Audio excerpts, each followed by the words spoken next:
Në katedralen e Shkodrës u kremtua mesha solemne që përkujtoi 9-vjetorin e lumturimit të 38 martirëve të Kishës Katolike Shqiptare, të shpallur të lumë nga Papa Francesku në 5 nëntorin e 2016. Meshën e shenjtë udhëhoqi arqipeshkvi Tirandurrësit Imzot Arjan Dodaj, i cili në fjalën e tij kujtoi sakrificën dhe dëshminë e martirëve të besimit që dhanë jetën për Krishtin dhe për lirinë shpirtërore të popullit shqiptar gjatë diktaturës komuniste. Unë mendoj që ka ardhur koha që të guxojmë pak më shumë të jemi martirë feje, në ambientet e jetës sociale, administrative, publike, edukative, e akoma më shumë ato kishtare, ku Zoti na thret. Në vend që të shohim tashmë plagët e të kaluarës, të projektojmë lavdinë e të ardhmes, ku Krishti triumfues dëfton forcën e të rinjallërit. Kështu kanë bërë martirët tanë, sepse kështu dëshironin të dëftonin një diçka shumë të sigurt, që vdekja është e sigurt, por jeta në atë që besojnë është akoma më shumë.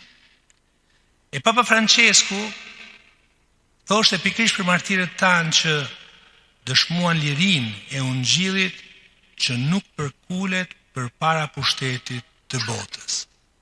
Atë liri që me krenari shpalte e lumja Marietuci kur tha, jam e lumtur se po vdes e lirë.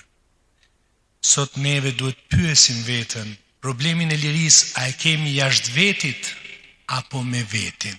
A jemi të lirë me të vërtet, me dëshmu fen tonë, me shërby Krishtin dhe kishën e tij, apo ndoshta liria jonë është e mytur nga situata që fatkeqësisht për mungesë të dashurisë së Zotit, raportit me të, mungon atëherë dhe në familjet e në jetën tonë të përditshme. Në këtë ceremoni u përkujtua gjithashtu 35 vjetori meshës së parë, kremtuar pas ndalimit të fesë në Shqipëri nga Dom Simon Jubani, një ngjarje historike që shënoi rilindjen e jetës fetare dhe shpresën ndër shqiptarët pas dekadash përsekutimi. Arqipeshkvi Dodaj tha se martirët nuk dhanë jetën që sot të rinjt braktisin vendin, por shembulli i tyre të shërbej për të ndërtuar të ardhmen në Shqipëri.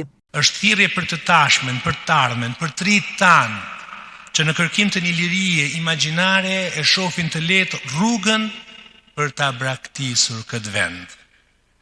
Martirët tanë nuk na kërkojnë vetëm të nderohen, por të imitohen, e kanë dashur vendin tonë, për fe e adhe.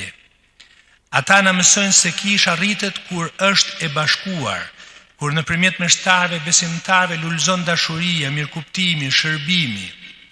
Prandaj sot nga kjo katedrale e shenjtë duhet të themi, ne duam të jemi një kishë gjallë e bashkuar dhe misionare.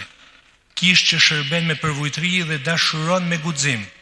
Kishë që nuk ka frikë të bëhet sinodale, e hapur ndaj të gjithëve dhe gjithmonë në dalje për të kërkuar delen e humbur, sikurse kanë bërë barit tanë që kanë dhënë jetën. Të pranishëm në këtë meshë ishin 10 klerikë rregulltarë besimtar nga i gjithë qarku i Shkodrës, të cilët falenderuan Zotin për dëshminë e martirëve dhe për trashëgiminë e tyre shpirtërore që vazhdon të frymëzojë brezat. TV Channel e përcolli drejt për drejt kremtimin e kësaj meshe.